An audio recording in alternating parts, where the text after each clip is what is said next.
మేము ఇప్పుడు వరంగల్లో ఉన్నాను. గత 3 రోజులుగా ఇక్కడ ప్రార్థన చేస్తున్నాము.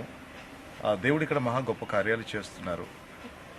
ఈరోజు మన మధ్యలో మరి పెద్ద అయ్యగారు ఉన్నారు. అయ్యగారి జీవితంలో ఒక గొప్ప సంఘటన జరిగిందని చెప్పారు ప్రార్థన వల్ల. అయితే ఆ సాక్ష్యం ఏంటో మనము అయ్యగారి నోటి నుంచే మనం విన్నాము. హలో సార్, మీ పేరేంటి సార్? జే ఆనందం గారు. మీకు దేవుడు చేసిన గొప్ప కార్యాలు మరి మీ జీవితంలో జరిగింది అని మీరు చెప్పారు. ఆఫీసులో నేను వెళ్తుంటే వస్తుంటే కొద్దిగా స్నేహిత ఇబ్బందులు, కొద్దిగా పొలిటికల్ తాగుడు చేయడం అంతా నడిచిపోయింది.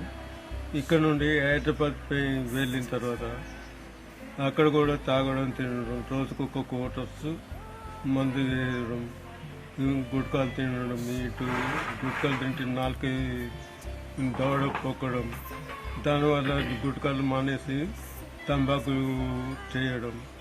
అయ్యగారు ప్రార్థన వల్ల నాకు మంచి ఏరిగిపోయింది.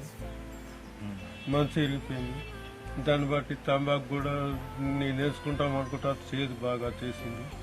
దానివల్ల ఇవాళ నుండి నేను మానేస్తున్నాను. హల్లెలూయా, హల్లెలూయా. అయ్యా దేవునికే ఘనత, స్తుతి, మహిమ. హల్లెలూయా.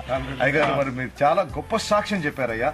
మరి మీ సాక్ష్యం ద్వారా చాలా మంది కూడా మరి దీన్ని తీసుకొని యేసుక్రీస్తుని సొంత రక్షకుడిగా అంగీకరిస్తారని నేను నమ్ముతున్నానయ్యా. మరొక చిన్న ప్రార్థన చేయొచ్చా మీకోసం?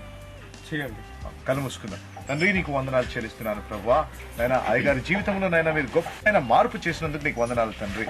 అది మనుషుల్ని పట్టి పీడిస్తుంది, మరణము వరకు పీడిస్తుంది. అలాంటి దాన్ని మీరు తీసివేసినందుకు నీకు వందనాలు చెల్లిస్తూ పాప క్షమాపణ పొంది నూతనమైన మనసుతో ప్రభా అయ్యగారు నాయన ప్రశాంతంగా జీవించడానికి సహాయం చేయమని కోరుకుంటున్నాను ప్రభా. మీ చిత్తమైతే మేమందరం కూడా కలిసి నాయన ఈ వరంగల్ ప్రాంతంలో సేవ చేయడానికి సహాయం చేయమని కోరుకుంటూ యేసు నామంలో అడుగుతున్నాం తండ్రి.